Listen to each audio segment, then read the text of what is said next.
इधर मध्य प्रदेश के स्वास्थ्य अपर मुख्य सचिव मोहम्मद सुलेमान का विवादित बयान सामने आया है। कोरोना से मौतों की संख्या को लेकर विवादित बयान दिया है। स्वास्थ्य विभाग का काम लाशें गिनना नहीं बल्कि मरीज गिनना है, ये बात एसीएस ने कही है। भोपाल में हुए लिटरेचर फेस्टिवल में यह बयान दिया है एसीएस ने। हेल्थ एसीएस मोहम्मद सुलेमान का विवादित बयान सामने आया।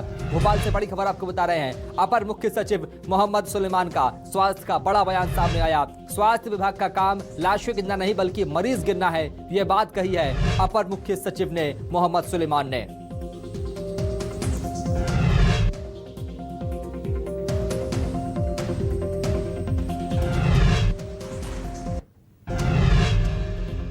I'm being absolutely truthful to you when I say this, that the question of hiding anything was simply not there, but there is a factual issue. See, the health department is not a counter for dead bodies. We much rather count our patients, so many patients there. The registration of death and life is someone else's job. So you are actually, many of time, the wrong question was asked to the wrong person and the answer was also wrong. राजधानी भोपाल चलेंगे, राकेश चतुर्वेदी से बात करेंगे। राकेश, मध्य प्रदेश में स्वास्थ्य विभाग के अपर मुख्य सचिव के द्वारा इस तरह का बयान देना, कैसी प्रतिक्रिया आने वाले वक्त में सियासी गलियारों में देखने को मिल सकती है? क्या कुछ इसका असर पड़ेगा इस बयान के बाद? देखिए, बयान की बात करें तो सीधे तौर पर कह सकते हैं कांग्रेस का कहना है कि जो हेल्थ बुलेटिन जारी होता था वो हेल्थ बुलेटिन जारी किया जाता था स्वास्थ्य विभाग की ओर से। और हेल्थ बुलेटिन की बात करें, इसमें बाकायदा इस बात के आंकड़े होते थे कि पिछले 24 घंटे में कितने नए मरीज निकलकर सामने आए हैं, कितने मरीज ठीक हो चुके हैं और कितने लोगों की मौत हुई है। कांग्रेस सवाल पूछ रही है, यदि स्वास्थ्य विभाग मौतों की गिनती नहीं कर रहा था, कोरोना से होने वाली डेथ की गिनती नहीं कर रहा था, तो फिर वो हेल्थ जो बुलेटिन जारी किया जाता था उसकी गिनती कौन कर रहा था? ये कांग्रेस ने एक बड़ा सवाल उठाया है। भाई, दूसरी ओर बात करें, किसान कांग्रेस के प्रदेश अध्यक्ष दिनेश गुर्जर, उन्होंने बड़ा बयान जारी किया है। दिनेश गुर्जर ने कहा है, यदि स्वास्थ्य विभाग कोरोना से मौतों की संख्या का आकलन नहीं कर सकता, उनकी गिनती नहीं कर सकता, तो फिर ऐसे विभाग की आवश्यकता ही नहीं है। हालांकि हम बीजेपी की ओर बात करें तो जिस तरह से कांग्रेस का रिएक्शन सामने आया है, कांग्रेस की रिएक्शन पर बीजेपी की ओर से पलटवार किया गया है। बीजेपी का कहना है कांग्रेस को लाशें मुबारक, लेकिन जो बीजेपी की सरकार थी उसका काम था जो मरीज हैं उनको समझ। राकेश, नरेंद्र जुड़ चुके हैं हमारे साथ में, कांग्रेस के मीडिया समन्वयक है। नरेंद्र जी, स्वागत है आपका न्यूज़ 24 मध्य प्रदेश छत्तीसगढ़ पे।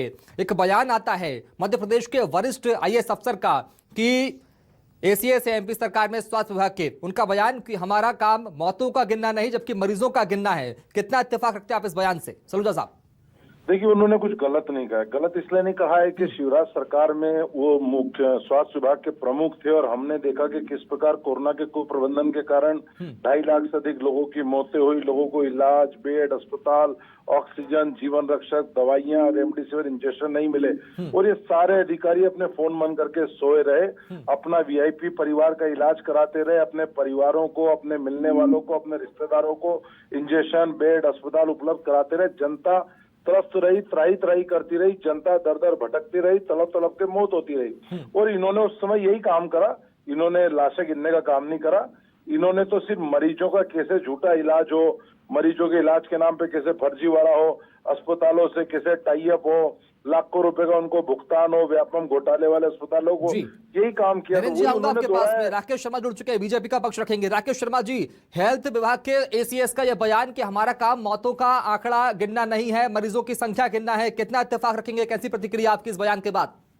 देखिए, मुझे तो बड़ा दुखद होता है कि कांग्रेस पार्टी बिना सिर पैर की बातें करने लगती है। कांग्रेस पार्टी हमेशा लाशों पे राजनीति करती है।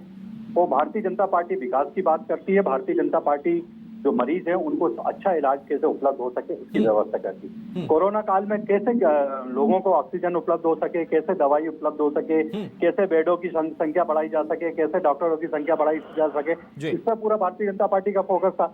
मैं तो ये पूछना चाहता हूँ ना कि कांग्रेस के विद्वान साथी से जरा एक सवाल पूछ लीजिए कि पूरे कोरोना काल में मिस्टर ट्यूटरनाथ कहाँ थे, मिस्टर दिग्विजय सिंह कहाँ थे, जो मिस्टर बंटाधार के रूप में जाने जाते हैं? कहीं नहीं। जवाब देंगे नरेंद्र जी। ठीक है, नरेंद्र जी बोलिए। व्यवस्था उस पे लगी रही। ये लोग क्या है, इन लोगों को तो रटा रटा जवाब रहता है, भाजपा ने ये किया। अरे मुझे तो इनको यह नहीं पता, इनके पास तस्वीर और प्रमाण है हमारे पास किस प्रकार लोगों की मौत हुई, अस्पतालों में इलाज हुआ। राकेश जी का अहम सवाल आपसे लेते हैं।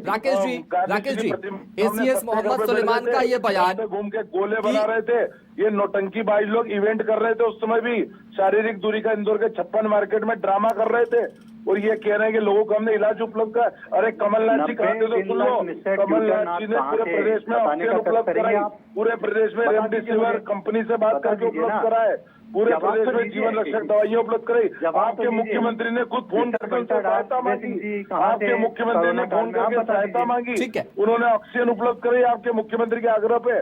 भैया दादा ये जो बातें है ना, ये हवाई बातें कहीं और करा करो। ठीक है राकेश शर्मा जी, लेकिन एक बात समझने वाली यहाँ पर यह है कि इतने बड़े अफसर हैं एसीएस है मोहम्मद सुलेमान स्वास्थ्य विभाग के, उनके द्वारा ऐसा बयान क्या ये उम्मीद की जा सकती थी?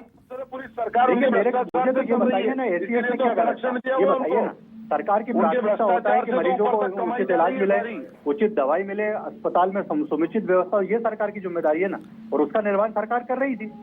ठीक है, बहुत शुक्रिया राकेश शर्मा जी। नरेंद्र जी आपका बहुत शुक्रिया, राकेश त्रिवेदी आपका बहुत शुक्रिया बातचीत करने के लिए, खबर को विस्तार से बताने के लिए।